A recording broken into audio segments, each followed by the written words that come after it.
Jason foi diagnosticado com hemofilia quando tinha 1 ano de idade. O tratamento contra a doença começou logo que veio a notícia. Por isso, no caso do jovem, passar pela infância e adolescência foi mais fácil. Os sangramentos sim eram frequentes. Quando eu era pequeno eu não me recordo, mas eu me recordo a partir quando eu entrei para o pré-escolar. Então a maior dificuldade foi ver os meus colegas brincando, fazendo alguns esportes que eu não podia fazer. Ao exemplo, basquete, futebol, muitas vezes até jogar bolinha de gude, jogar clica, pelo fato de abaixar, levantar, às vezes acontecia alguns sangramentos nos joelhos. Então tinha algumas limitações, mas não me proveu de absolutamente nada. Em contrapartida, eu pratiquei alguns esportes como, por exemplo, natação, do tipo que eu posso fazer sem ter problema nenhum. O Brasil possui a 3ª maior população do mundo de pacientes com hemofilia. Cerca de 20 mil pessoas são afetadas. A doença, ainda pouco conhecida pela maioria da população, é um transtorno genético hereditário que afeta a coagulação do sangue. A hemofilia é uma coagulopatia, é uma doença da coagulação do sangue hereditária, né? E ela causa graves sequelas por causa do sangramento, principalmente em articulações. Na maioria das vezes, na grande maioria, são sangramentos dentro das articulações, principalmente joelhos, cotovelos e tornozelos.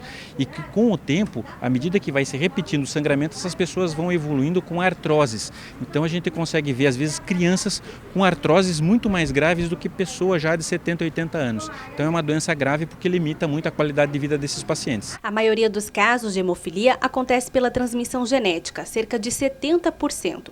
Mas é possível também nascer com o gene e desenvolver a doença. E isso ocorre com 30% da população. Outro detalhe é que o transtorno afeta somente homens. A hemofilia é ligada ao cromossoma X, que é um cromossoma sexual.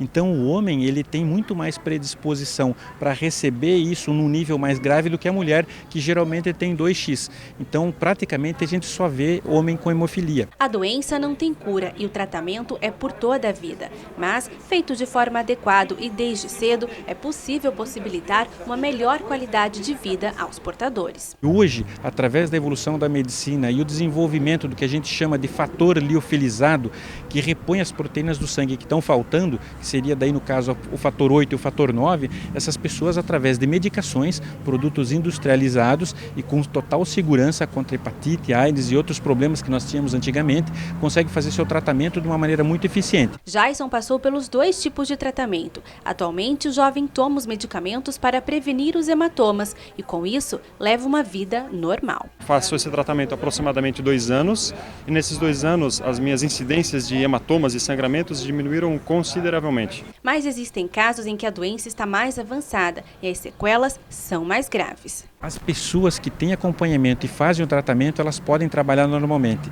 O problema são aquelas pessoas que não acompanham ou que já têm uma certa idade e não pegaram esses recursos médicos que existem hoje e acabam já tendo sequelas articulares que hoje são de difícil correção. Nestes casos em que a pessoa não pode exercer nenhuma atividade, é possível conseguir benefícios, como o auxílio-doença ou então um benefício assistencial. Lá no INSS nós temos o programa do BPC Loas, né?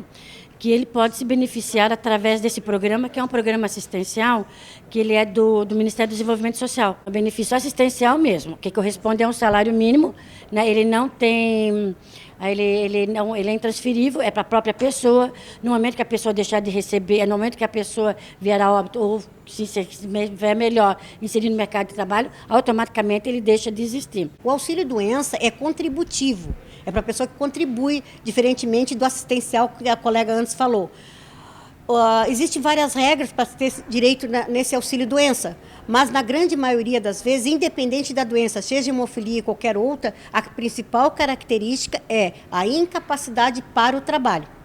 Quem trabalhou em alguma época da vida 12 meses e atualmente está nativa há mais de 4 meses, tem direito ao auxílio-doença, com todos os direitos garantidos, 13º, a empresa continua com a contribuição previdenciária e recolhimento de fundo de garantia. É como se empregado ele estivesse, porém, dando aquele tempo para o tratamento de saúde.